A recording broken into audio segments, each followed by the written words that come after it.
Icon Radio.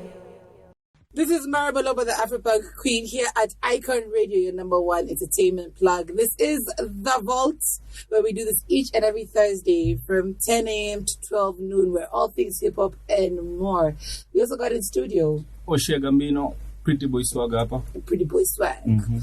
The other guys who have left us hanging. Yeah. Like in Jirogi. The Doghouse Gang. They said let me tell you, there's something I can stand. I don't understand. There's one thing I don't understand is African time. But we'll address it when they get back here. Yeah. All right. Remember, you can always find us on Facebook, Instagram, Twitter, YouTube, which is all Icon Radio KE. You are streaming us on www.iconradio.co.ke. If you've got any questions throughout the show, you can hit us up on our WhatsApp number, which is 0788380030. We also accept voice notes and salams and requests.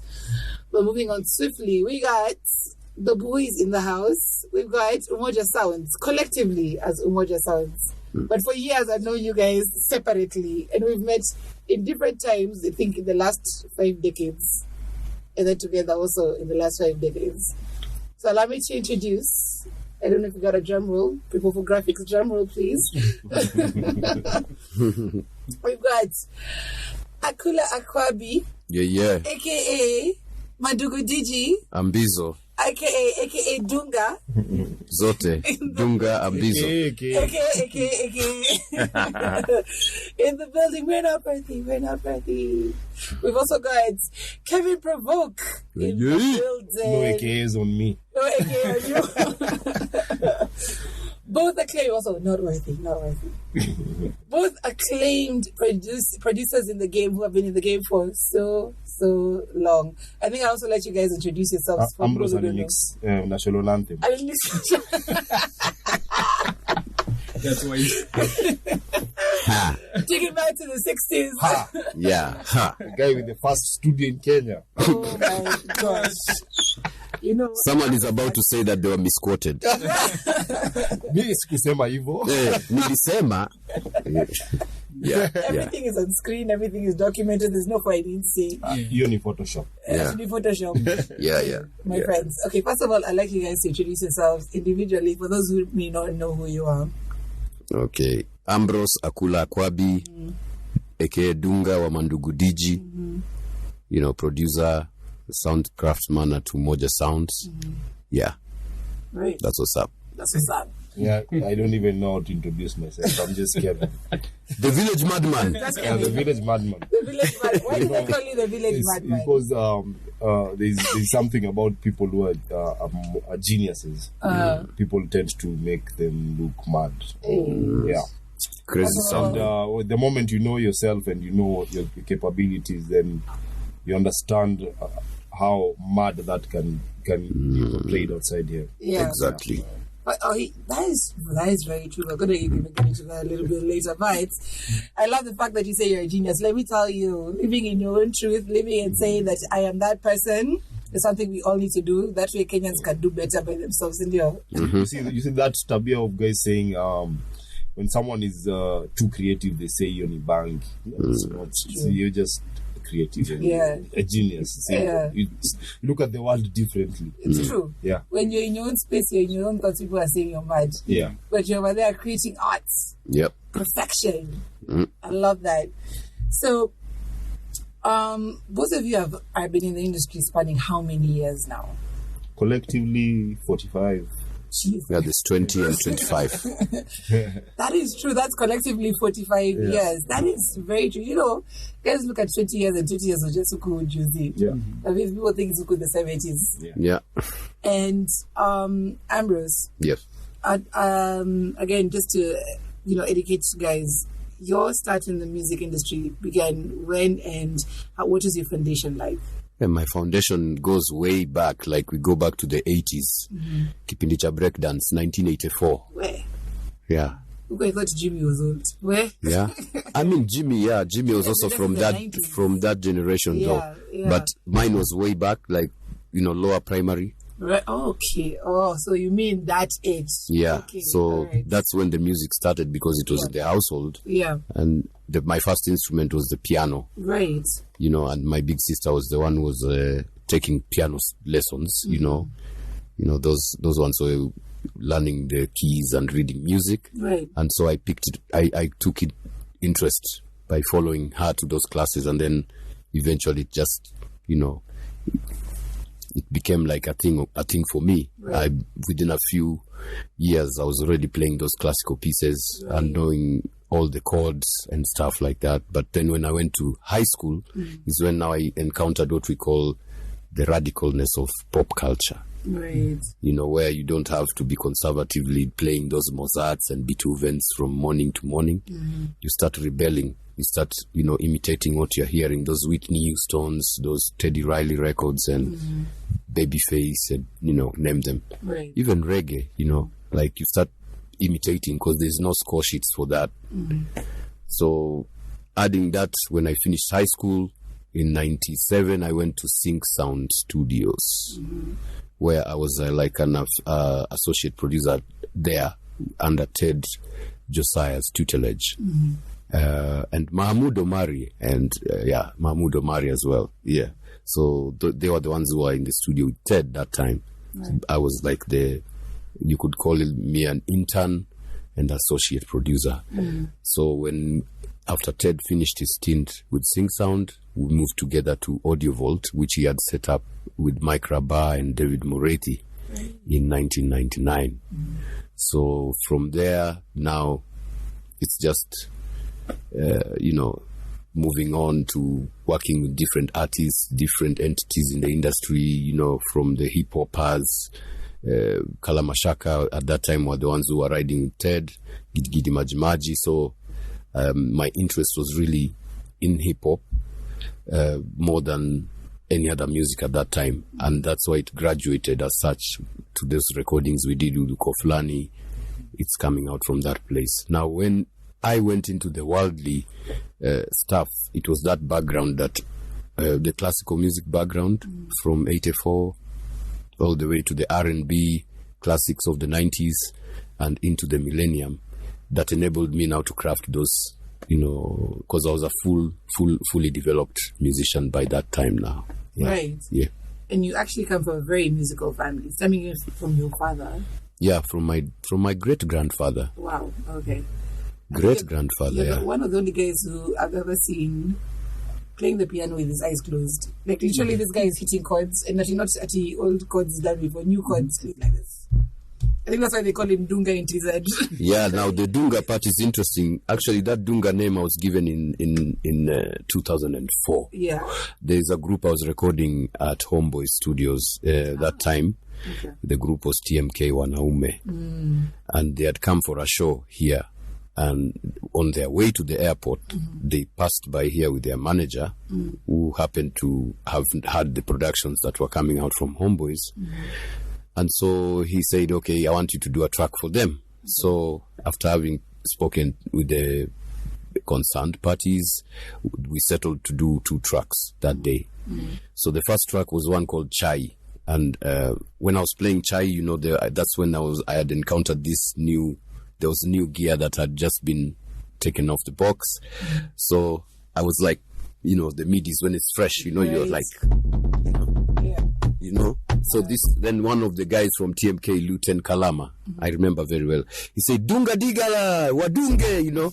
So I was like, I don't want that name. Yeah. It sounds shao, kwa sababu, you know, umekuwa na hii alafu unafinana kuambia unadunga nini sasa? Dunga misumari. I didn't like it.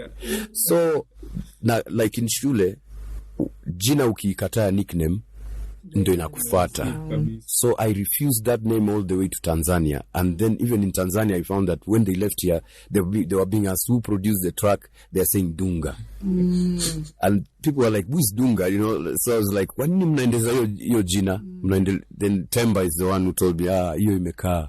That's done. It's done.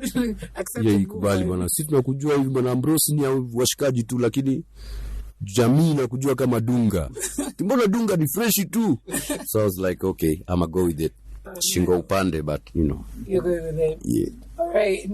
So now, Kipo, Kevin. Just Kevin. Hatuna musicians kwetu. I'm not musicians. Lakini wana muziki. Hawana musicians lakini wana muziki. Okay. Yeah, but interestingly, I was born in a music-loving family. My mom used to listen to a lot of Kanda Bongo, man. Wow. Kanda Bongo man. Beef sana pale kwa ile nyumba. Kanda Bongo man alikuwa amechukua nyumba. Where? It was a thing back then. Even for Moi, he got pissed off. Yep. Yeah, imagine Moi alifukuza Kanda Bongo man. Baba yangu angefanya nini? Kanda Bongo man. Angemukuta. So yeah, I'm pretty much the first person in my family, extended family, who does music, or does creative stuff. My family is those people who afanya kazi kwa ofisi. I'm a lawyer, I'm a fireman, I'm this, those guys. My interest in music began a bit younger, like when I was, let me say standard 6. It's 95. These guys already in studio. Right. Yeah, so. Do you feel old now? Yeah, the ancient. That's when he's getting into studio. Feel like a rock. So later in the years, there was a studio called EWD. I don't know if you ever heard of EWD. Oh gosh, yes, we visited. EWD. Yeah, so when I was in high school, I used to go there. I used to go there a lot and just check out what's going on because I wanted to rap. I wasn't a producer really. I wanted to just do rap. Yeah. But then that's where I met Shaki, I met Mandugu Digital there. These guys were recording there. And I remember in my presence, Dandora Love was recorded. That's why Musyoka was also there. Okay. It was a studio that every artist passed by, I think so. Because every day I used to meet Jaguar out there. There was XYZ. Then Ambrose used to come. So I'm following this guy so that I get him to produce a song for me. Right. But then in the mix of that, I start learning production. And he was a dope MC, by the way. Right, he was. I remember. At that time I was 16 years old. So He was into bars. I'm helping school to go and hang out with these guys. So I'm every day after school, after Sikwan and the Shule. That was, I'm in town, somewhere in town with uniform. I'm going to just Skiving with purpose. So that's where I'm learning production. I'm learning production from softwares like Fruity Loops, softwares that I don't even know how to use right now because time has changed. So fast forward, this guy left, so I'm here. I can't get beats from this guy, so I have to produce songs for myself and my group. I had a group. Remember the name of your group? My group was called Vaccine. Udama. That's back in 2000. Yeah. And before Corona, we had the vaccine before Corona. So, and I was the youngest guy, so I wanted to produce and make music for the crew. But then again, my interest flipped. I started making beats for people. That's where I started meeting guys from Koflani Mama. I pretty much spent most of my childhood producing these guys, and I learned a lot of things. First of all, from just making music with a purpose and making music with feeling and understanding what you're actually doing in the music. You're not just making a beat to finish. You're making it to make sense. Just to all make sense together. And also fast forward, I started working in Sub-Sahara. Sub-Sahara, that was the time guys had never even had Camp Muna. So I'm there, I'm mostly the senior producer at that place. So the kids are coming every night, they record, they leave the songs there. So I'm the guy to just clean up the songs also, just make sure the songs make sense. Right. So when Camp Mula came out, those songs were already 6 years old. Imagine.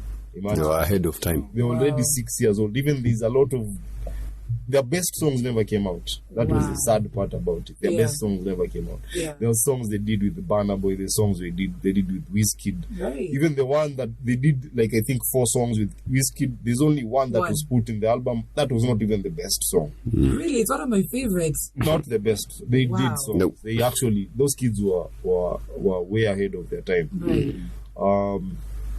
Fast forward, I'm now doing my own thing, so I'm getting artists. Okay, this summer I skipped. I went to uni. Yeah. I went to uni in 2006. I went to uni in a place called Pop Academy. Pop Academy is in Germany, Mannheim.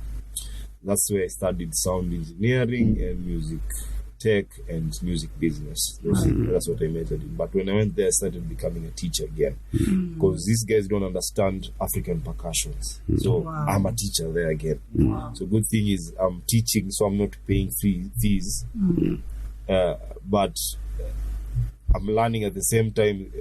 It's just crazy. It's like a battle My life trade. is interesting. My life is very interesting. So I'm in the school also. I'm one of the special engineers because I have this interesting thing people don't know. I'm actually partially deaf. No. Yeah. Yeah. So the way I listen to sound is not the way you listen to sound. No. Wow. I listen to sound in vibrations and colors and taste. Okay. So I use other ways of getting what I need to be done differently. That's why they call it the madman. You're over there, like I see it's intense in the studio. It's intense watching the two in the studio. Yeah, so it is. Those are the things that actually make me strive more to do what I'm doing. Because first of all, I'm beating a lot of odds. Music, in being an engineer, you need your ears to be very, very Intact. But sadly, as a blessing, I have other ways of actually Tragedy to triumph. Yeah. And after that, I went to Sub-Sahara. Sub-Sahara started doing my own thing. That's where I signed an artist. I was working with Wangeshi. That was an artist that no one had ever had. So when I was leaving Sub-Sahara, I left Sub-Sahara with nothing. So there's this artist who's new. No one knows her. I don't have nothing. And you're trying to build an artist from zero. That's why I learned music is a bit hard, but you need to just create a lot of networks and understand what you're doing also. How persistent and how consistent are you in what you're doing? Yep. So in a year or two, the artist was very big. Huge. Very, very big. And, in the middle of that all, I've worked with a lot of artists. I've done a lot of songs, some of which I forget. I just find them on the way. I'm like, I remember this song I did. So that's how it is. 2015, that's when we did Coke Studio 2. So Coke Studio 2, I was basically I was a guest producer, but I was sort of a music director in the entire studio. So that was a good thing for me also, because I learned how to deal with different artists from different areas of the world. You're meeting managers. I just saw music in a different perspective that I've never seen. So after that, we did Coke Studio 2 and 3. Yeah, Coke Studio 2 and 3. Some of us are watching your socials with so much envy. Weirdly, there's someone who texted me like, "Hey, unajua mtu hapo Coke Studio?" I'm like, no. I do not know anyone. I was called. You wait for your call. Wait for your turn. Yeah, wait for your. You know, we like this thing of being hooked up. But in real sense, honestly speaking, in my own experience, I just did my job. I did my job. I was in the right room at the right time, and that's how I got that happening. And that was a blessing, because I really learned a lot of things. Forget the money. Yeah, we made money, but what was being made there was an experience, and a lot of things that were happening in the world we don't know, but they were brought right in our doorstep. We didn't look at it like that. So after that Coke Studio, I've done I can't even mention the amount of projects I've done in this country. Prolific. Provoke. But I also do graphic design. I do film. You actually designed a lot of the artwork for most of your artists. Most. I remember when Wangeshi was coming out, that was no one was doing proper artworks for the artists. So our biggest selling point were the visuals. The visuals that we put out were just something else, because what we said, we have to look like, if you want to look like Jay-Z, then start treating yourself like Jay-Z. Start Kaleidoscope. out your stuff like Jay-Z. We don't have the resources, but we'll use what we have to actually make it look like it's $1 million. Right. Yeah. So currently, I like what I'm doing currently because it's more of I have deleted what I knew before, and I've just reset what I knew before and just learning new things right now. And also working with the team, I've been mostly a lone wolf, so working with a bigger team is quite an experience for me because I'm learning how to actually accommodate people and learning how they can also accommodate me, because there's a way I think and there's a way everyone thinks, so we have to meet in the middle. Always we have to meet in the middle. So working with Ambrose, first of all, is a very interesting thing because he taught me production, and right now he's one who's learning a lot of things from me. Exactly. Lots. And good thing is we have noticed, okay, this is your strong point, this is my strong point. How are we going to make this work? So we don't step on each other's areas. Nope. So that way, it's very easy to achieve better results when we actually divide that job in like, you do this, let me do this. Right. Yeah. You know, I could continue on this conversation, but I'm stressing out my camera, guys. So we gotta go on a break. And then we come back. Wamekuja kazi. Fanya kazi. Pigana na wewe uko hapa unataka kuleta kazi. Commercial break. I've been like this the entire time.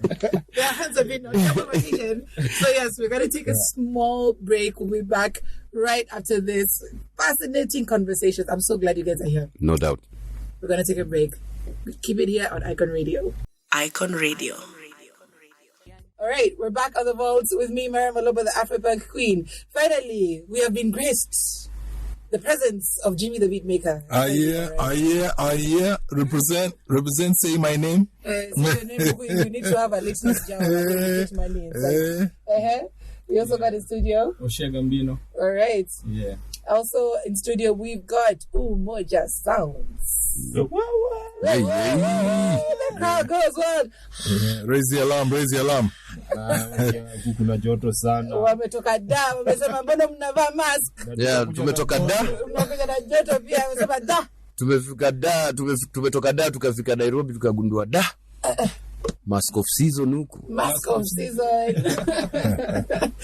That is what is up. Listen, I am so excited to have you guys in studio. This has been a long time coming. I was so shy. I was like, these guys are doing a media tour and they have not stepped into this place. So this is even some of your regions. By the way, that's why we have Jirong. Jirong is that connect, yani. And immediate. Okay, now I know my power. I am accepting my power. I'm accepting my genius. And I'm going to be calling you guys out. Madness. And the madness. Really, don't touch that dial on a cross. Don't touch that dial. Sour. Life coaching session. I have learned my lesson. So thank you guys for being in studio with us today. Before we continue, if you've got any questions, be sure to hit us up on our WhatsApp number, which is 0788380030. Masarams pia zikuje kutoka TZ, Uganda. These guys have been in SA also doing their thing. Massive. So you guys literally are two very different sounds coming together. You, I think, Provoke, you for years I've known you more from the conscience kind of, vibe. Vibe. So maybe I've known Provoke like that. And then Dunga is the bounce. The playful. The playful. The character. The character. You've taken over the East African scene. So have you in your own aspects. But coming together, how did this happen? Apart from the student and teacher aspect, we pretty much talk almost every day, even before this. Yep. So it's just something that we planned for a very long time, and right now is when we're actually executing it. Great. Yeah. It's the name Umoja Sounds. How did it come up? Placing it to Kigamboni. Kigamboni, Tanzania. It's just the house we rented. Is just like 10 minutes walk to the beach. So tunatengeneza muziki hapa, tunaenda beach. Meditate. So we lived in that house like for 2 weeks. Wow. Yeah, we just making music. We have a chef. Soft life. You see, that's just creating with that environment of creating without any being in that space, disturbances, any distractions. And that name just came out from that experience. So Yeah. you're like, okay, so let's go with that. Right. Yeah. Yeah. Because tuko pamoja, Mm-hmm. and yeah, it's different guys. Muunganyiko. Also, if also the band is not the collective is not just the two of us. Actually, we're three. This one guy is just a ghost. Oh. Yeah, but you know. Yeah, he's a ghost. We have a third guy. The third member is basically a ghost. He does mostly what we say, anything that involves tech. Nice. He's a Ugandan. He lives in Australia. Wow. All that. So, us just getting this together is we're not looking at a limited territory for ourselves. Yeah. We're just trying to find artists who we can resonate with and work with and just do amazing stuff. Right. Yeah. I remember I met up with you guys last year in Dandora. That was such an incredible project. Right. There were a few triumphs, a few limitations. That's normal. It's normal. Yeah. It's normal. And but you still did amazing work, and you also literally brought East African elements together. We had Marlene Explasters that you came with. We had Frederick Muller, who's also in the building, that you came up with. And you featured different aspects on the tracks. You had Gengetone together with, the foundation hip hop together with R&B, all of that fused together. What made you guys want to now come to Dandora to start with the project? Or was it the start of the project? No, you started the project in TZ. Yeah. But what made you now come down and choose Dandora, apart from it being the hip hop city? Yeah, when we came to do the Kenyan chapter of this, of what we are doing in Umoja Sounds, we decided that it would make a lot of sense to make a pilgrimage to the place that really enabled us to hone our skills to that level. So it made a lot of sense to make that pilgrimage to Dandora, because that's the place where we harnessed a lot from working with the Ukoflani Mau Mau crew. Yeah. Personally, before Ukoflani, I had worked with Kalamashaka, so working with Ukoflani was like a graduation as well. Yeah.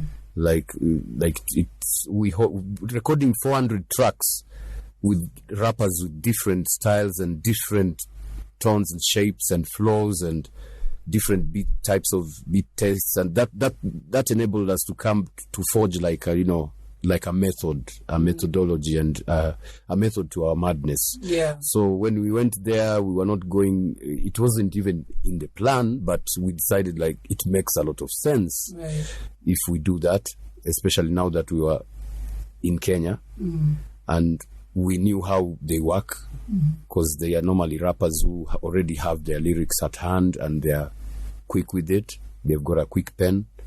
And so we were like, the way our style of making beats is like we can make like 7, 8, at a time.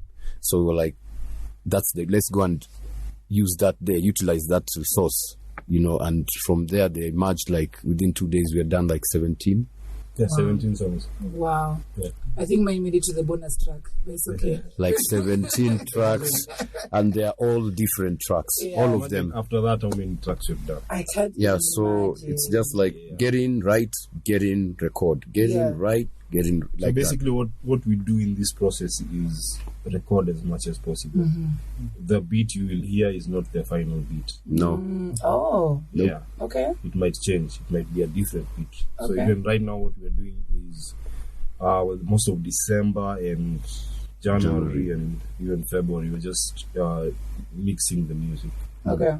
Mixing and mastering the Yeah. music. And now mixing and mastering the music also, in it, we came to, we did some classes last year on Dolby Surround. Okay. That one. So that's where we're mixing the music. So the music is being mixed in Dolby, and that is 123 channels of sound. Jeez. You will spend time there. Yeah. Until time is not time. Yeah. Yeah. Good thing technology right now allows us to actually do it a bit easy. Yeah, because the new Mac Pros, M1. yeah, we got them and they're very, very fast. No endorsements, but yes. Yeah, it's just the truth. You can't get them anywhere. You can't do that job in any other machine. I can't lie. Yeah. That's amazing to see. But how did you manage to train other guys in between your work? Because the way you guys moving, it was so fast. Like, you're literally, it's like you guys are over there on ESPN or whatever. It's called ESP or ESPN. Where you guys are over there mind reading each other and you're like, do this, do that. And the next thing you know, a beat was created. How have you guys managed to work in that kind of efficiency so that you're able to produce beats that fast? Just bringing your A game to the space. And also, let's go back to that Ukoflani situation. Yes. So, Ukoflani guys, if you have worked with them for a long time, these guys write very fast. Very, very fast. So, you also have to be very fast as a producer.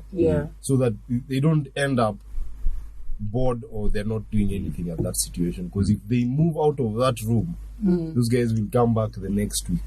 So you need to have the most with them at that time. Right. I see Jimmy nodding. Who is? Like, you have to just get them. That's how production is. You have to, like, with production, you have to be able to keep on moving fast with the ideas and everything. If you're not, then artists just stall and they're like, yo, you can even see them next year. That's you know? So it's about being progressive. And I think that's what you guys are doing on your project. It's very remember, I came to Dandora also. Snacking. I snuck in because I was like, hey, that food on the side, let me go indulge first and I come back. And when I came back, it was like Noah's Ark. The door was closed. If you were not in the room at the time the door was open, you find yourself out. That's how it was, man. We also try to keep it real on the show. Right. And there was a real aspect of, and I remember that Jirongi put this out, that he called in so many artists. So many artists. And only a handful came out. So I got to ask with that project, and even the other projects, what has been the biggest limitation of putting this together? It's the same thing across the board. Whether we go to Rwanda, we go to Tanzania, we go to Uganda, we go to any country, it's just the same thing. Because you'll call guys and guys will be like, are we getting paid to come? First question. That's the first question. Okay, we're not getting paid. Okay, let me think about it. Then when you leave that space, the same people who you tried to call are the same people who are trying to call you now and be like, Miniacha. You left me out of the See, game. one thing we've learned in this whole project is we are not going, this is a producer-driven project. Doing. Not artist-driven. And the moment it's not an artist-driven project, these guys tend to try and resist it. I mean, we've done a lot of songs for artists. Why is it that when we want to do our thing, it becomes a problem? Major Lazer do the same thing. Major Lazer, does the same thing. Have you noticed they don't work with the same artist all across the board? It's the same thing that's happening. It's just a common problem that I think we've actually seen with the artists from different areas. It's the same thing. It's the same thing. What are we getting out of this? What are you getting out of this? Like, we went to Dandora, as in, it was so sad because you're seeing someone, you clearly broke. Clearly broke, no problem. But this is an opportunity for you to do stuff. And if you don't value our presence being there, then you're not worth doing music. Just stop doing music. Just chill out. Hustle. You're not worth it. Because me, when I had Ted Josiah, those days Ted Josiah is somewhere. I just want to show up and see him. Just see him. Maybe we won't work, but I'll see him. Right. That is enough for me. I've learned something. Right. Most of these new artists want to learn. Yeah. If I can tell you, it took me 2 years to see Ted Josiah. But I had been going to that studio those 2 years. Yeah. And Silie, bro. No, I'm just saying, like, ile queue, the queue that I had, I knew even if I'm gonna say Merry Christmas 5 times, I have to get into Sync Sound Studios, where Hardstone was recording, Shades of Black was recording, Kala Mashaka, Into, Nikki. I was like, this is the sound I want. Right. I want to affiliate with this movement. Right. But before you are let into the fold, you just have to have that persistence, that proverbial one, the persistence, the consistency, willingness to learn, and that humble pie, and not taking it personally, because many were coming into that studios from my hood as well. Tulikuwa tunaenda nao wanataka kulearn production kama vile mimi, lakini after 3 months wamechoka, like they are tired of those trips. Me, I continued. I told you I was in the other guys. Very true. Yeah. You know, the funniest thing is, let me bring an X-Files here, because I know both of these guys. Yeah. Yeah. When I first met Ambrose, I think was it Blue Zebra? That's what he was saying. Before we met before Jimmy. No, we met actually in the studio when Jimmy has a historia kubwa. There he wants to open X-Files.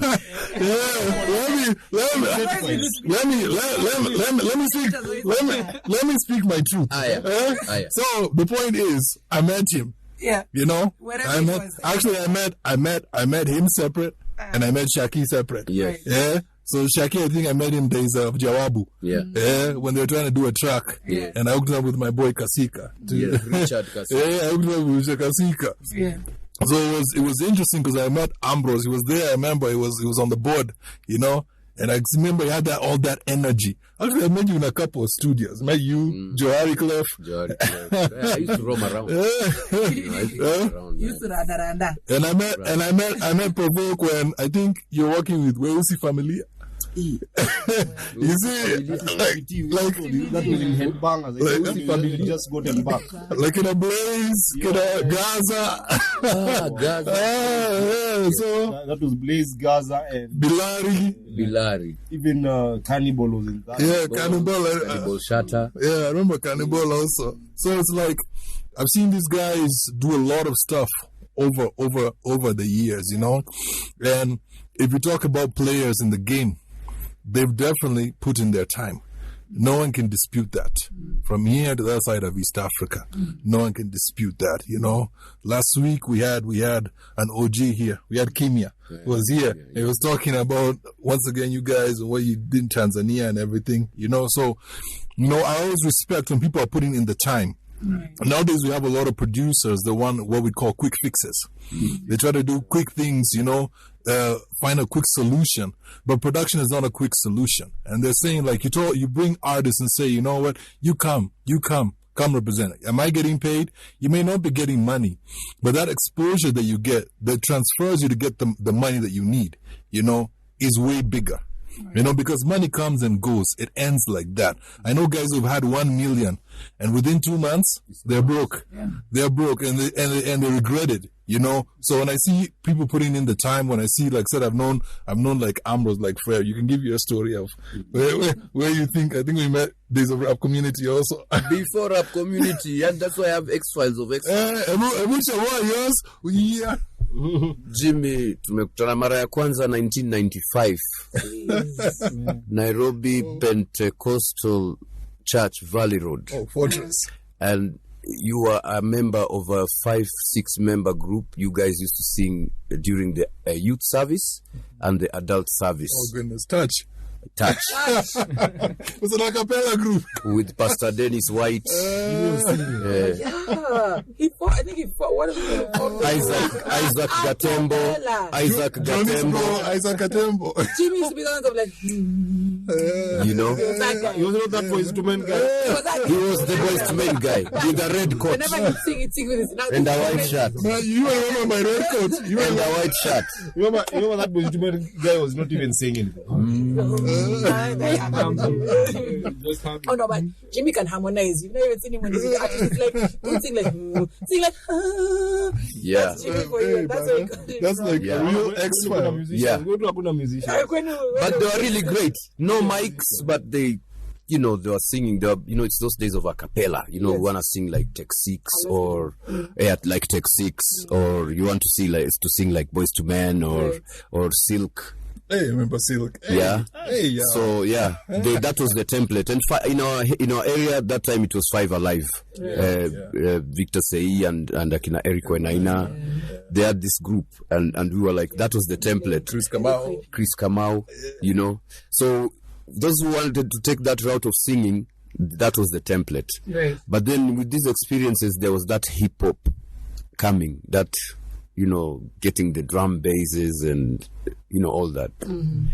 But then there was this side. So with this guy during those days, our focus was mostly on the singing and harmonies.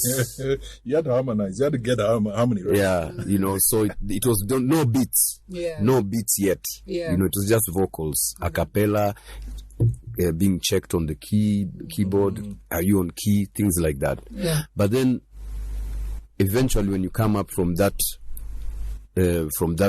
school, you graduate into now when the beats are put, you have to sing in a certain key. Even if you don't know that key by name, you're already attuned to it because you've sung a lot of choruses in church. You've sung at birthdays in church, at what is it called? The prayers, when they used to play those slow choral music. Keshas. Yes, keshas, all those things, and that's where I met the guy. This is 95. Wow. I'm still in school in uniform and stuff, but, during holidays, we bump into each other like that. Yeah.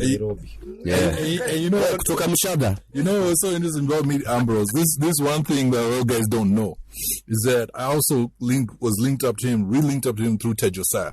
Now, Ted met me when I was, 14, 15?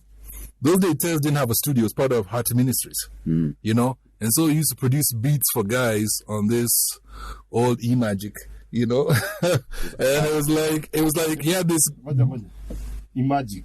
It became Logic. Yeah. Yeah. It's like, and I remember Ted didn't have a monitor. He didn't have a monitor. So he went to Ngara and bought this TV Great Wall. This red one. Yes. That's what was his monitor. And basically he used to make beats for me and I used to go perform them in his SQ. He used to live in South B at that time with his parents. And around that time, that's when he was working on the album Ecstatic, And then he got a deal with, he met these guys of Sync Sounds. And then that's when it progressed. And then he set up his own, I think when he set up his own thing, it was him and Myra. Yeah, now after Sync Sounds. And David Murray, they set up their own. So there's a whole transition of producers and Kenyan music that I feel people don't talk about. Right. I always say producers, when an album comes out or a record comes out, producers are the unseen. No one talks about the producers. Underrated. Yeah. Mtu akisikiza muziki anasikiza beat kwanza. But amesahau ni producer atengeneza beat. But atasema umesikia ile beat ya ule Zuli. Si beat yake, ni beat ya producer. Yeah. Unasikia beat za Zuli ni beat za producer. Beat zake ni. Because the honest truth is the producer, like Ambrose was saying, man, it's good you brought up that. I forgot about that, like that a cappella group, man. Before when Jimmy by the way, nasikia ulikuwa nimekuwa bat. I was those crazy guys, man. We sing and the thing people don't talk about is the only thing people don't talk about is this. Ambrose, back me up on this. Back in the days, there was nowhere that you could program beats. If you wanted to, you had to go to a church. Yeah. And I remember the first time Ted met me, he told me, "You wanna come? I'll produce for you. Pay me 500." I'm like, in Form 2, Form 3, where did I get 500?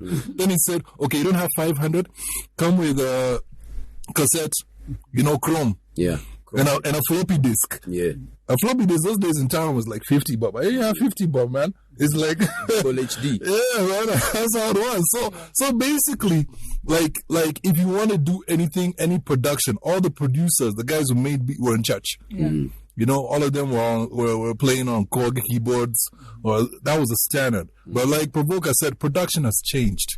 There's a lot of things that you could do now that you couldn't do back then. But I feel it's a point where guys who are in the game, who are producers, who are rising up, they also need to come forward and give their props. Yeah, they need to get what they do because they spent a lot of time just to record a song, just to produce a beat, just to mix and master. People sometimes call me. They're like, they met with me yesterday. We recorded, and they're like, "Is it ready?" I'm thinking, I just got a text like this. I'm like, "Have you finished?" I want to put it on Spotify. Is the song ready? You just recorded the song last weekend. Yeah. I gave you a rough mix. An MP3. Yeah. You can't even upload an MP3 on Spotify. So even the young guys, they don't even know what's going on in their own thing. It's a process. Yeah. It's a process. speaking of process, my people are back over here like this.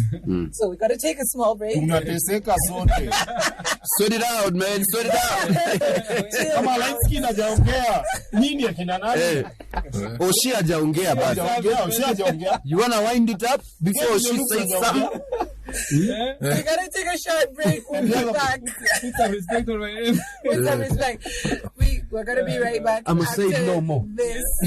Icon Radio. All right, we're back on the vault. This has been an amazing session. Like, literally, guys have been going back and forth, just going through history, and it's been crazy.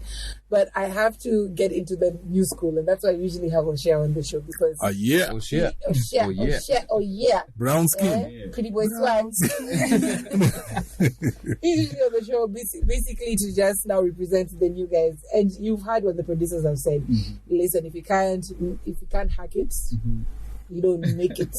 If you don't have that drive, you don't have that perseverance, there's no way we're taking you. And that's some honest feedback right there. But you had a question. You're like, before when we started, you were like, how come nobody is carrying us? Now bring up that question to these guys. I would like to hear it. Okay, you know, the last time the name Dandora came up in this room, kulikuwa na fire, like literally kuliwaka, you know. Okay, first of all, Provoke used to be my neighbor. Don't provoke. Nasikia Provoke. Najua but alikuwa my neighbor. Wapi? Feather. Mimi. Yeah. Mimi. Alikuwa na produce boy wangu anaitwa Levis Brown. Mimi. Levis. Yeah. Mimi. People don't want to be recognized. Mimi. Yeah. So the thing is, Lakini najua Levis. yeah. So the thing is, last time the name Dandora came up, the issue was most of these projects ziki come up zinaendanga Dandora to the old cuts. You see. Alafu my youngings wameingia kwa gengeton and all that. So if kama wewe ni mseka mimi uko into like hardcore hip hop and all, umebaki katikati. Auko with the old cuts, auko with the gengeton guys, you're just in between. You see? So complaint yangu ilikuwa like mbona like why msikuwe na project ya kushikilia these middle guys. You know? Wacha nikujibu. Yeah. So Dandora, actually kujia Dandora. Most of the guys we are recording actually knew. No one knows them. Most of those guys. So what happens with Dandora is a culture of guys passing skills to someone else. And these kids, like, I remember when Ukoflani was still super active, we used to go to Maisa. And from Maisa, that's where people like Femiwan came from. Yes. We used to train these young people how to write music. Femiwan came from there. There's Elisha. Elisha was a very small kid. Yeah, Elisha very small kid. There's a guy called Msito. Msito was the youngest. He was actually, I think 6 or 7. He was very, very small. He was the tiniest. There's a lot of kids who came from there. Yeah. There's Samantha, I don't know what happened, but she had a lot of hope with her. She was one of the best rappers we had there. And those are the kids that we recorded in Dandora. The reason why we go back to Dandora is because there's that hunger more than anywhere else. Guys are doing gengeton right now, no problem. But why are they doing it? Because someone from another hood is doing it. Yeah.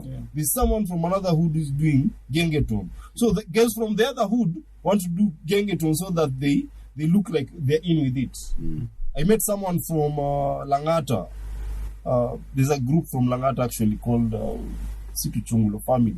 Chungulo Family. So Chungulo Family, we invited them for something we were doing called Kelele Sessions.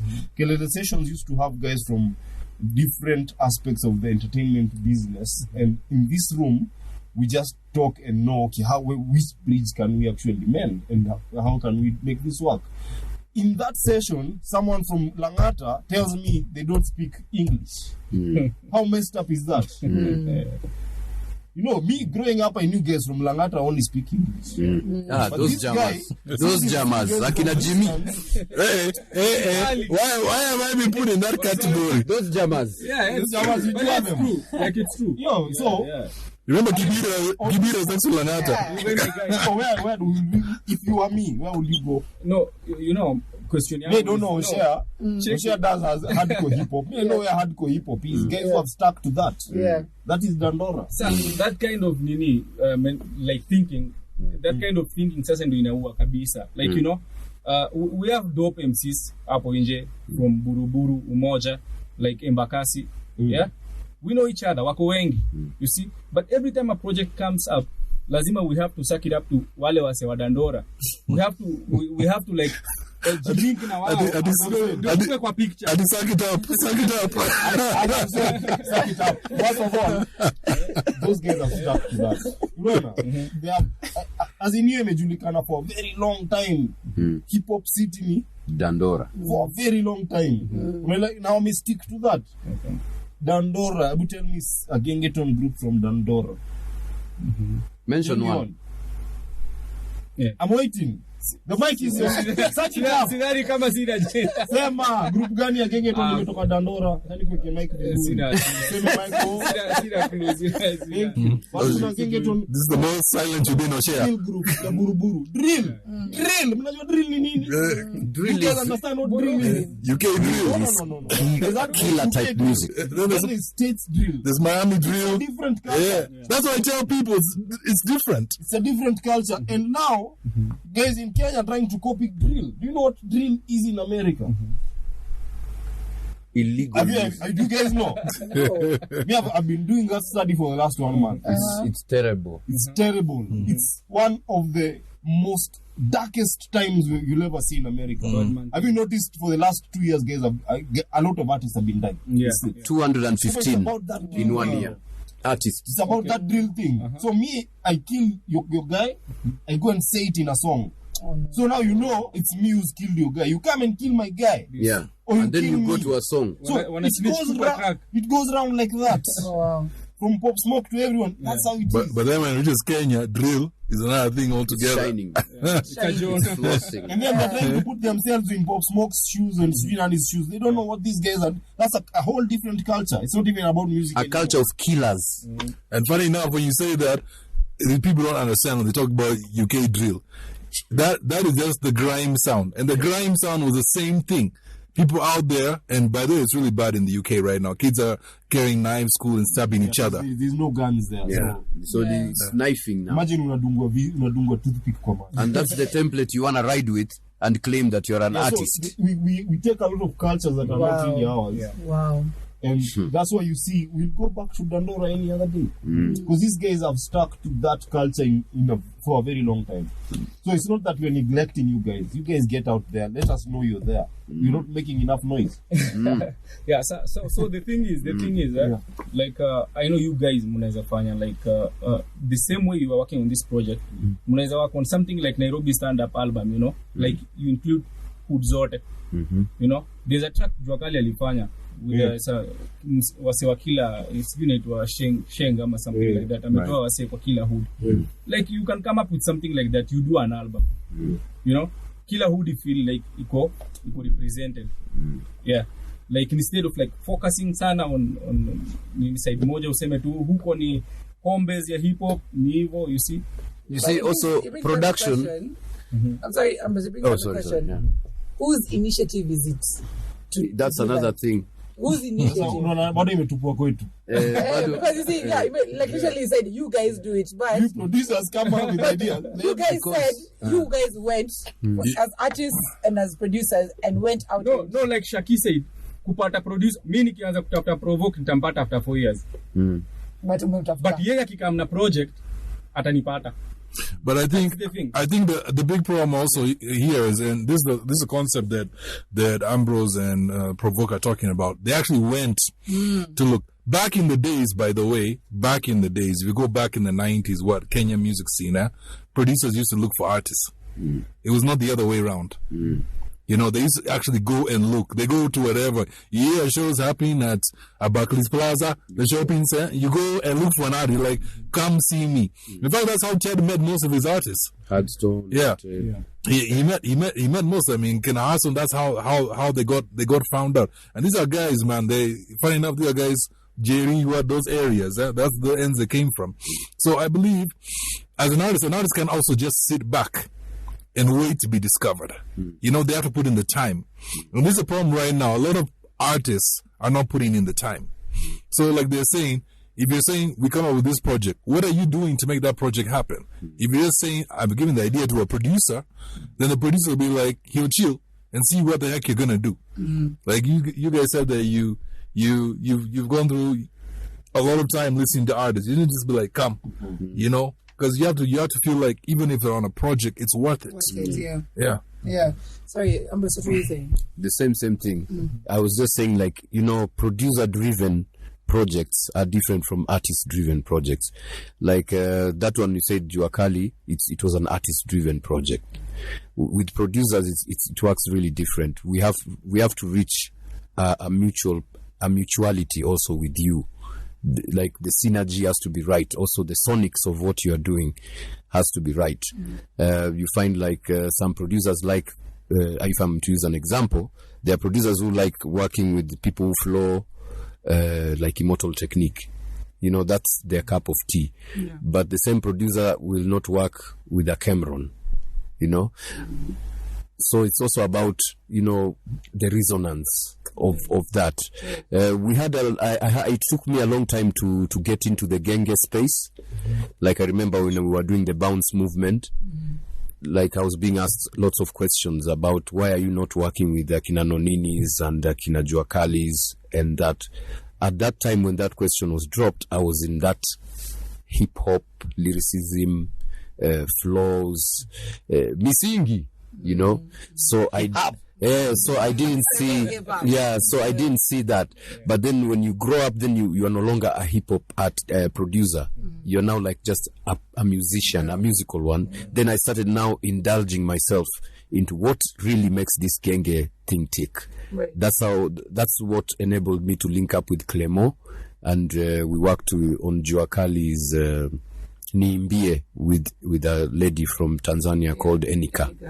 So that was how I went into that. But had that not happened, it would have still been the same. I would have still put in Jirongi or Kama or, you know, or Jerry Doobies. Also, what I look at, especially with music, is I'm a very, very business-oriented person. So even if we're doing a project with all the rappers or whatever, where's the return? Where's the conversion? Yeah. You know, most of the artists we have met don't even understand the business by itself. That's just true. basic business of if a person invests in your art, what percent they're supposed to take. They don't know. They also most of the artists we met, they think they need to take the 100%. You've not paid for the song, you haven't paid for the video, you've not even paid for your clothes, and you want to take 100%. Are you mad? You know. They don't understand these percentages that you need to give your team. Your team is not there to decorate; it's there to work with you. It's a partnership. So even if we're doing this, where's the conversion? We're doing a hip hop track, then you know, where are we going to perform? And then where's the revenue stream? We've got guys from everywhere. Then you know, we've organized a collab with some artists from far off. But you know, how are we gonna a lot of songs recoup this? We've actually done, and you know, there's a song with Talib Kweli and King Kaka. Yes. That exists. There's a song with Cassidy and King Kaka that exists. Oh wow, okay. Oh yes. Even there's a song I have in my hard drive, Eric Salmon and King Kaka. Eric Salmon. No. Freaking way. As in, there's those songs that they are there, but what I like about this guy is a very simple thing. And then we have done that song. And then there's a guy called there's a song that we did that was actually one of my favorite songs we did with King Kaka. It was a guy called Sayari the Kid. Have you ever heard of him? Yes. He was coming up. He was a new guy at that time, and so we sent him a beat. He sent back vocals. We're like, okay, that's cool. So these guys work like that. So every time King Kaka was getting these guys. But the question was, How do you converse? How do you? Sour. We have the song. We've done the song. Then what? Right. Yeah, I think even that's a question we always ask. I think at the end of the day, this is something. I work with quite a bit of artists, and the first thing that I do when I meet them is I talk about the business. Yeah, I talk about them, and I realize a lot of them don't know what the business is about. Them, they know that they record a song, and then that's all. Yes. That's all they know. You start telling them, okay, this is supposed to be my percentage is supposed to be yours. They don't understand that at all, and it's a thing that's happened over history, to artists. If you look at people like TLC, you saw how much they made from the album? Yep. $1.50. Same thing happened in New Edition, because they didn't understand. So money was being poured out, and then after it comes out, they have a worldwide hits, and the record label saying, this is what you're owed, and they say, how is that possible? We've sold, and they're like, yeah, but you needed this, we paid for it. You needed this, it was sort of, it was all, and I Williams, a video, it was like $1 million. Yeah, it's like $1 million. Yeah. You've done 5 videos with Hype Williams. 5, and you want to do a 6th one next week. I'm telling you. Then you go want to do a show, then you're like, oh, I want the stage to look like this. I want this kind of. I want a red dress. Yeah. I want from the stage flame coming out from the ground, the top. 66 exact. 66 is the number. Dancers. No more. Not 65. Yeah. And I think one of our weaknesses also in Kenya, let me speak about Kenya. I can't speak about Tanzania, but Kenya, is that a lot of artists don't know like any of these things. It is across the board. We have traveled all those countries. Yeah. Thank you. Same problem. That's what I'm saying. Rwanda the same. Rwanda the same. First of all, I'm glad you're saying that. And I'd like you to come closer to me. Yeah. Sorry, my camera. Okay. Better say this. There's that argument that we are not doing well because we're not like TZ. TZ invest in their own. They know their business, blah, blah, blah. UG, the same thing. What's wrong with Kenya? You guys have been everywhere. You see, the difference with, let me say, there's a difference in that support part. Yes. But in the business part, it's just the same thing. Okay. All of that is don't understand the business. Okay. So support part in Tanzania, a lot of artists listen to what their country produces. Right. Now, in Kenya, we have to understand this. This is a tech hub. A lot of things come here before they even get. Tanzania is 20 years behind. Imagine. 20. Tech. Probably 30. M-Pesa is not even working there properly. You put up on a stress. So, Yep, MTN. Yeah. Voda. Is it Voda? But in terms of music business, all of the artists are just the same. Like, no one understands the business they're doing. They are there, I'm dope, I'll make it. No! The dopest artists never make it. Do you know that? They don't. By the way, the dopest ones, the dopest will never make it because they are very entitled to what they have. I have skill. I am a genius. I am hot. I'm hot. Especially the hip hop scene has some dope guys in TZ. Yep. Let me tell you, Tanzania rap. It's like biscuits. To be very honest, there is no rappers in Kenya. I'm sorry to say this. Even the guy who's selling you meat in Tanzania, you ask him to kick a freestyle. Look at something called dakika kumi za maangamizi. Yes, dakika kumi za maangamizi. Dakika kumi za maangamizi. With a mic, a random guy. That guy raps. You will want him. You will want to sign him on the spot. Right. Right. That's Tanzania is more of hip hop actually. It's not even more about Diamond is not so much played there. Hip hop there is very big. Very big. True. Now let's go to Rwanda. Rwanda is one of the most confusing countries ever because it's a small country. They have an arena. A lot of international artists go there. Big. Even who's building a studio? Teddy Riley is building a studio there. Even J. Cole. Even J. Cole is building a studio there. Wow. Yes. But now this is the confusing part. Even then, they don't know what's happening in their music industry. They just know these guys come. Yep. Crazy. Even them, they don't know. They don't even know. Their primary source of why is that happening? Like, of music is radio. The international acts. The international acts just like coming to places. So if you guys like to kiss You know what? Yeah, that happens. Okay. Definitely. Yeah, the time Morgan Energy was setting up something also. Here in Yeah, Naivasha. and they're giving money, and those guys help out with money. They can't even step back here. Do you know that? Yeah, they set back. Kenya, wale wasi- In fact, people don't feel them anymore in Kenya. Yemiakati alikuwa kwa hoteli analeta noma. What? Hey, wali- Noma sana. piga mbio na pesa za wenyewe. Wa.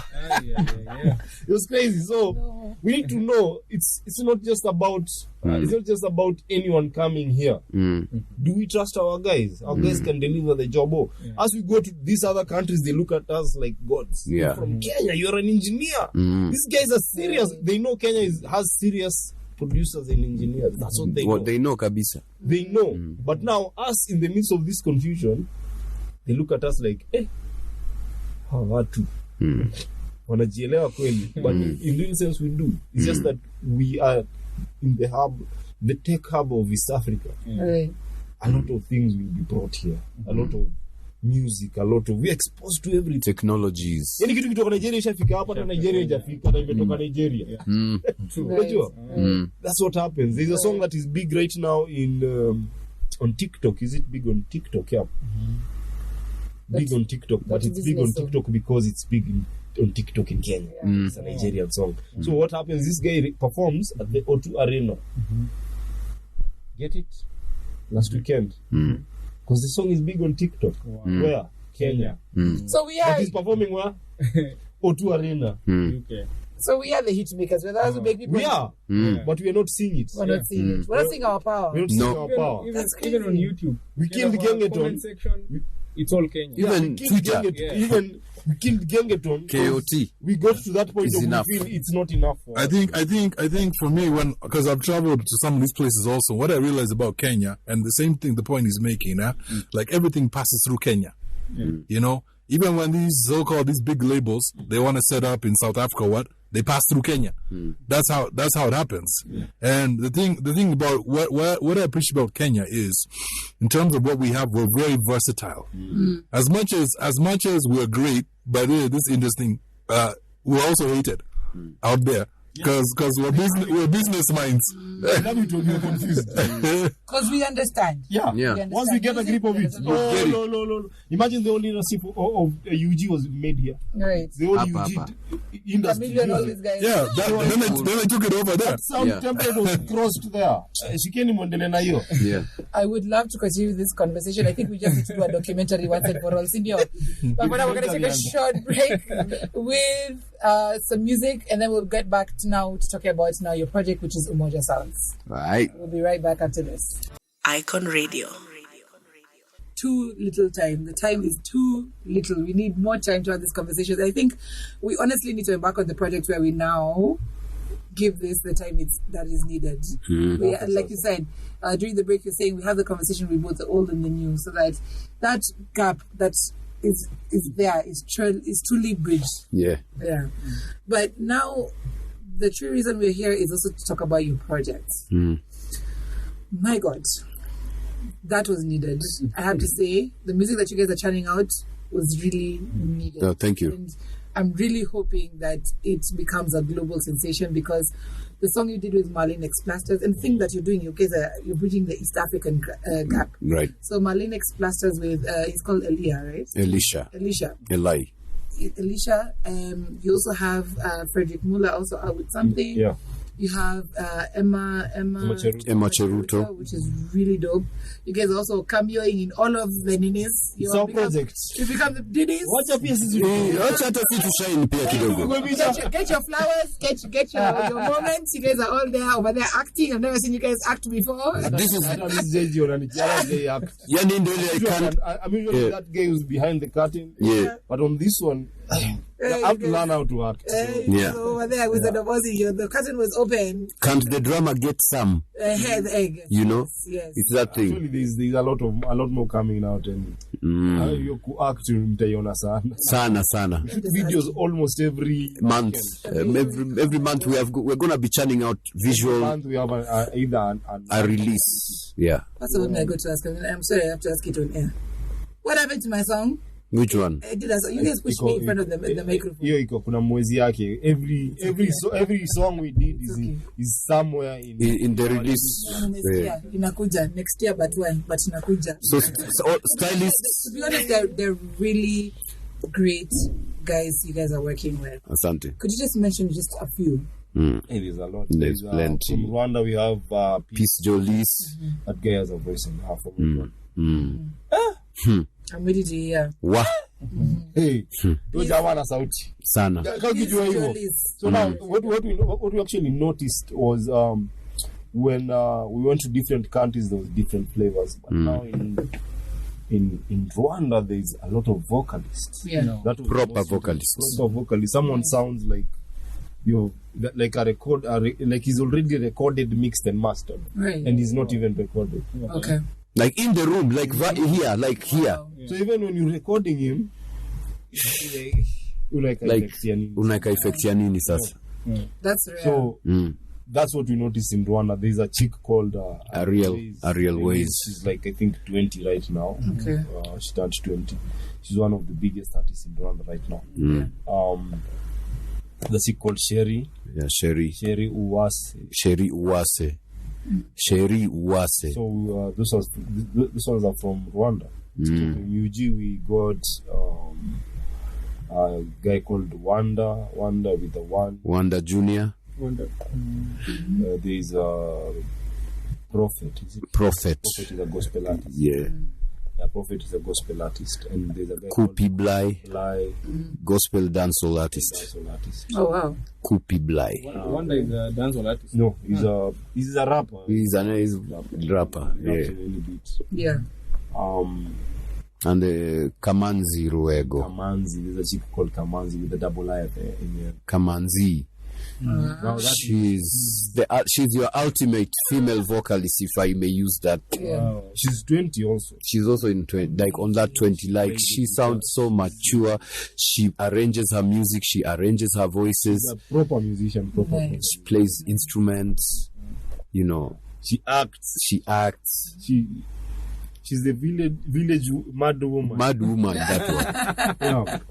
And also at things she touches. Even if you give us a melody, she can take it to the realms. You know, like how you give me a melody and then I start wondering, she just takes it and how about how about, right. Those how about people are crazy guys. Right. How about we take it this way? And then you're like, exactly, that's where I wanted it. Yeah. In harmony, in instrumentation. Yeah. Just a wonderful musician to work with. Yeah. Yeah, there is from Tanzania we have Frederick Muller. Yes. Motokoto. Frederick Muller. We have Malin Explasters. We have Raw 411. That one is a surprise one. That one is a surprise actually. We did a few things. One with Stereo from Kikosi Kazi. We did something with Frida Amani, Madam President, aka. Yeah. Okay. Yeah. Coming to Kenya, we have. Elisha Elai, Emma Cheruto, Mbidi, Myra, Notorious Mbiaidi. We have Jirongi, Msito, Zaka, Black G. Hey. And ourselves. Yeah, of course. But of course. The only person who's saying is Oshea from. Yeah. Also, we have a guy from Zambia. Yeah. We're going to Zambia, I think. Next month, in a couple months. May. Going to Zambia in May. We have a South African coming over in April.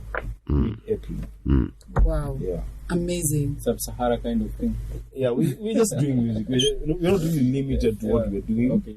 We find people and we work. Keep it moving, yeah. What I love is that you guys are putting together young guys. And it needs that, the scene really needs that injection from around East Africa, not just Kenya, from around East Africa. Right. How did you get introduced, or did you guys go scouting online, or like you said, you guys went looking. You guys go looking. See the way people use Instagram to take photos. We use Instagram differently. Amazing. You just look at your page. Like even it will take us even 2 months, but we'll be sure. We'll be sure you are you. Okay. Yeah. Okay. And how long do you think this project will span? It's not a how long thing. Yeah. It's actually, that's just how it is. Yeah. Did Major Lazer do that, whatever they are doing for a certain period? No, that's true. That's a band. Valid. So Umoja Sounds is a band by itself. Valid. It's not really, the project is not Umoja Sounds. The project is the music we are doing. Umoja Sounds is the one doing those projects. And basically, are you guys doing like a compilation that people can buy albums, or we're doing a lot of albums? A lot of albums. Every month we have an album or an EP. You can buy it online. Yeah. All DSPs. Okay. All DSPs. Okay. And who are you guys working with to do the videos? Because they're really the visuals are amazing. In-house talent. Easy Brown. Yeah. So you see, the Umoja thing is not really about just Kenyans. Us, we are Kenyans, okay, but we have a lot of guys from different parts of the country. Yeah. And that's what brings out the whole flavor on it. We are not stuck on our own ways. No. Yeah. Now, we, like here, when we do the vaults, we have a lot of artists bringing in their music, and they want to be put out there, they want to be heard, they want to be seen. The hunger is still there. Like now, for guys who want to, they've seen you here and at Icon, because the hip hop following is amazing. How would you say, okay, now come to me, and how will I take you seriously? The problem is we don't want you to come to us. We will find you. Because when you come to us, now that changes the whole... It's an artist driven. Yeah. Yeah, so we'll find you. You do your thing, be good at what you're doing, we'll find you definitely. Do a good job, and it's right now, my message to artists of these days is that it's even more competitive for them right now, because you have like 3,000 of them wanting to be on the top 3. 3,000 wanting to be on, 3,000 of them outside your door. They want a slot to be on this mic speaking to Myra. 3,000. Who is gonna be the one? True. It will be a lot of factors that will come into play. Yeah. So it's just for them to, whatever they are doing, to keep it really tight, to make their presentation also very, be professional about how they approach their talent. Yeah. And to add the icing is that they have to understand the business aspect of it. That one has to be, we have to keep on emphasizing that business part. Forget the rap, the skills you have. Number one is understand the business. Because if a guy is not taking care of their business, you won't invite them to sit here. You have all the tools to actually get this knowledge. It's online. YouTube, there is how you even cook rice. Yeah. How to present myself. How to be an... part of how to cook rice. Yes. How to cook rice. Oh, and artist development. We skipped that. Artist development is 2 years. Minimum. You just need to understand yourself as an artist. Yeah. As an artist we're working with right now, one of the few we're actually working with long term, that is Emma. Emma Cheruto. Okay. When Emma came, we were like, okay, what do you want us to do with you, honestly speaking? Because we've done the project, but she's like, no, I want you guys to manage me. So I'm like, okay, why are you thinking like that? She's like, no, I just need your brains. I don't need the money from you guys, because your brains think differently from what I'm used to. So immediately we look at that differently. Already that's a different, Most of the artists come and we just have to make it. Tutagawana alafu tachukua 90 when chukue 80. I never works like that. Yeah, then there's a big artist also. That's one artist. There's another artist who I remember wanted to work with. He's a big artist. Then when I told the artist, listen, I'm investing in one, producing the music, the visuals. Yeah. Anything that involves your brand, I am investing in that. This is what I want. I want a 50%. Yeah. That is like, no, bana. You can't take 50%. Come and be fresh. You see, I'm putting in money. And even Michael Jackson, do you know how much, what percent Michael Jackson was taking in From Sony. 15? Taking 15. 15%. Michael Jackson. So 85 goes to the studio. But 15. It's not even a studio. It's the consignment takes 85 because it's not just a studio. Yeah, because I'm putting in money. I'm putting in money to market you. I'm putting in money to build your brand, to make you big. Yeah. So why shouldn't they take 50%? All of the lights, all of the smoke, all of the technology, the logistics. You can't literally belittle anybody's skill and put it to a figure and say that this is what I demand, this is what I am worth. That's a lot of people. But no, you see, at the end of what I said, those percentages are very, very important. Yeah. If you want to move further than where you are, you have to be willing to give up a percent that makes sense to anyone. You cannot take 50. You cannot take above 50% as the artist, and these people putting in money and resources and time. This means these people have forgotten about themselves. They want to take care of an artist who doesn't want to give them a 50%. Yeah. I mean, if you're a rich artist, you stand a higher chance because you just have skills. Yeah. There's someone who's seen the business opportunity. He'll bring the business. Why shouldn't he take a 50? True. Yeah. I think that there needs to be a masterclass on music. A daily, because artists don't forget that business part. Acha nikuulize tu swali in a layman's way. So nimekuja na mkate. Sawa. Wewe umekamna chai. Mimi nataka hiyo chai. Wewe una mkate. Tufanyaje? Napiga share hapo katikati. Yeah. That's how the business. That's how it is. You can't come with tea. Alafu niambia hii ndio itateremsha hiyo mkate, pana mimi nataka mkate 80%. Haiwezi. Kwa hivyo bite hapo mbele uniachie hiyo yote. Lazima tupatane hafu. Lazima kila mtu ashibe. I think the thing now I'd like to get clarity on, so that the people who are working with you can also get clarity, because there was that confusion of, okay, what am I getting? I'm putting in my time, I'm coming to Dandora, what am I getting? I think it needs to be clear. What are they getting? Because me, I see we're working with geniuses. Like, it's rare, especially two in one space. But for those who don't understand, maybe you can just explain to them what exactly they're getting out of working with Umoja Sounds.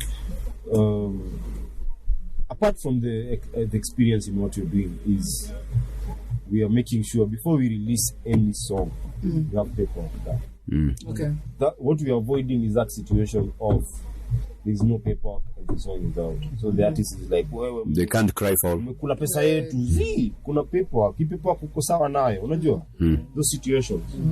If you uko sawa nayo, the new song hatuta release. We have a lot of songs we can release to force one song to be out. So that business part is what we are really trying to push. To emphasize. Right. It's not just about the music. Everything is on paper. Okay. Of course, you're going to get free marketing from us. You're going to get videos done for any song that if you're in it, well and good. The video you just show up. There's a guy who will dress you. There's makeup. There's transport. There's just show up. Just show up. You're not paying for anything. Okay. That's how we function. That's amazing. So those are the small perks that people get from that. Also, on top of that, what most of the artists are not getting right is, if you need our help in your things alone, you can tell us. Okay. CEO, tumefanya project na wewe, then you can't ask us for anything. You'll ask us for a song. We'll do it gladly for free because we have worked with you. Yeah. So it's more. It's like a relationship has been established. Yeah. Yeah. You know, so yeah. I love that. All right. So people have watched you and now they want to get in touch with you. How can they find you? And then also, I know you're looking for them, but they are listening something to you. At Umoja Sounds Instagram. At Umoja Sounds. Okay. Yeah, at Umoja Sounds everywhere. Everywhere. On email info@umojasounds.com. Yeah. All right. So you still love the aspect of we will find you. Yeah, Apo. FBI. If you are really we were having this conversation yesterday, like, hey, there's a lot of noise about artists are not doing well, and the relations are not really malleable. Yeah. Then we're like, the question that came, okay, we went through this and that, left and right, tennis ball, shuttlecock and that. Then we arrived at a question. Are you really built for this? Yeah, are you built for this? Because some want it, but are you really built? Are you going to be the guy who will walk from Githurai to Ngong Road? Are you the guy who's going to stay hungry waiting for a session? Are you the guy who is gonna wait for 6 months simply because other guys have to be released before you are reached, or maybe not reached? Are you gonna wait it out? Artist sasa kimrecord anataka nyimbo itoke by next month. Kesho anataka kwanza Ama irelease. nyimbo kimbamba hilo anataka kushoot video. So you have to be built for it. There's people, their job Time. is to look at that. Yep. It's valid advice. Valid. It's literally like joining KDS. It's. Are you really cut? It is. As in, if we look at where we are from, where this guy is from and where I'm from in this journey of music, it's never been easy. So we do not take this for granted. Nope. Yeah, eat, sleep, think. Every Music. time I wake up, I'm like, Ambi, Like come. the call. Because he lives in the Yeah. house. So Come. the calls are just like music. You come, he'll play piano for like an hour. So that's what we have done. So we have this rule of we have a song a day. Yeah. We can make as much as we want, but a day can never end without us having a song, even if it's just piano. Hata kama ni piano too. Right. And if you want to find out exactly what the process is, it's all documented right there on the socials. So siseme ukuambiwa, it's right there. You can see how the process is and how it looks like. It's been an amazing conversation with you guys. Safi sana. We appreciate. So glad you guys Iconic. It's iconic. Natoka hapo nje naenda kuongea vibaya. Sasa wapatie watu chai. Wametoka kwa joto, Hawatupatii hata ng'ombe mwekundu. Video wanatuara. Ng'ombe mwekundu. wanatuara, wanarekodi na simu. Wamekaa njaa huko wanataka kutulia. Mzee wa video ana sweat mpaka sweat inadondoka hapo mbele ya lens. Myra anasumbua na English. The determination. It's a hustle, it's a struggle even here. But Aluta continua. you guys have to admit it's the best conversation you've had so far since you've been doing a media tour. Be honest. It's different when it's different when there's people who you are talking to And they understand. Yeah. even if it's a quarter of what you guys have done. Yeah. Most of these people will ask us, are you dating? Yeah. Who are you seeing? Where do you see yourself in 5 years? Where do you hang out? Like on Saturday, where do you hang out? Years. Like on Sundays after service, where do you guys go? Go where? What do you do? We go nowhere. There's nowhere to go. Like we're in the studio. Like seriously, you find us in the studio. You had it here. We asked the pertinent questions. No, this was it was also an amazing session for us because we had conversations that matter. So Yeah. I would love to do this again. Please, let's organize another session again. No. Touch the dial. We'll discuss, talk to my manager. It's okay. It's all right. We'll find you. As we have managers, it's fine. You'll look for us. Utatafuta. Hii nataka tuchome nyama choma tukae mahali. Kambuzi. Haiziisha. Haiziisha. Right, that's fine. Next Yeah. time, no, we'll organize it. I trust you me. Umesema what you want. Umenipatia your rider. It's happening. Nyama choma nini unataka? Mbuzi choma. Mbuzi choma na nini? Na kuna ile vale kama unapita Thika Road pale chini. Wakiwapa kama cases 3-4. Ndo conversations zitiririke vizuri. Nataka tulete kili kutoka Arusha. Tunafanya the next session now. Is that valley on Thika Road? Tufanye hivyo. Near Utalii Hotel somewhere. Sawa. Tena hata Isili mkitaka tutaenda. Tufanye proper mkitaka Abesha tutaenda. Ni sawa, haina shida. Touch the dial, let's make it happen. Let's make it happen. I'll send you a list. Yeah. Okay, There's a technical rider. Send me your riders. That's fine. Majimoto iko hapo pia. Majimoto. This has been The Vault. Be sure to tune in next time if you have any questions. Be sure to hit us up on all our socials, all at Icon Radio KE, and our WhatsApp number is 0788380030. But from us here at The Vault and Umoja Sounds, Peace. till next time. Icon Radio.